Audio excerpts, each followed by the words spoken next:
বাশার আল আসাদের পতনকে মধ্যপ্রাচ্যের জন্য ঐতিহাসিক আখ্যা দিয়েছেন ইসরায়েলি প্রধানমন্ত্রী নেতানিয়াহু। অন্যদিকে যুক্তরাষ্ট্র জানিয়েছে দেশটি থেকে সরানো হবে না মার্কিন সেনা। সিরিয়ায় ক্ষমতার পট পরিবর্তনের পর এমন মিশ্র প্রতিক্রিয়া জানিয়েছে বিভিন্ন দেশ। এদিকে মস্কোর দাবি ক্ষমতা হস্তান্তর করে দেশ ছেড়েছেন আসাদ। বাশার আল আসাদের পতনের পর পুরো বিশ্বেরই নজর ছিল যুক্তরাষ্ট্র আর ইসরায়েলের প্রতিক্রিয়ার দিকে। রোববার হঠাৎই সিরিয়া ইস্যুতে বার্তা আসে ইসরায়েলি প্রধানমন্ত্রীর তরফ থেকে। আসাদের পালিয়ে যাওয়াকে সিরিয়ান জনগণের জন্য ঐতিহাসিক আখ্যা দিয়েছেন বেনিয়ামিন নেতানিয়াহু।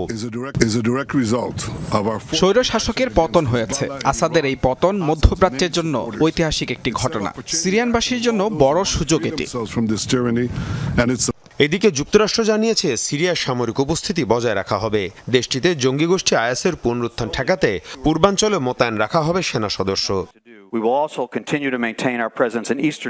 পূর্ব সিরিয়ায় আমরা আমাদের উপস্থিতি বজায় রাখব, যাতে আইএসের পুনরুত্থান ঘটতে না পারে। এই সংঘাতের সাথে আমাদের কোনো স্বার্থ জড়িত নেই। সেনা ও সহযোদ্ধাদের সুরক্ষায় প্রয়োজনীয় পদক্ষেপ নেব।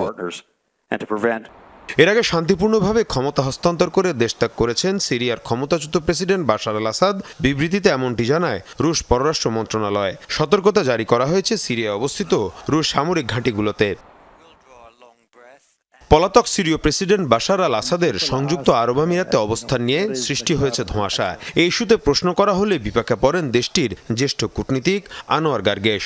শনিবার বিদ্রোহীদের দামেস্ক দখলের আগ মুহূর্তে সিরিয়ার ফ্লাইট রেকর্ড ট্র্যাক করে দেখা যায় দেশটি থেকে আমিরাতের পথে যাত্রা করেছে বেশ কয়েকটি বেসরকারি ফ্লাইট। ধারণা করা হচ্ছে এর মধ্যে বাশার আল আসাদের বিমান থাকতে পারে।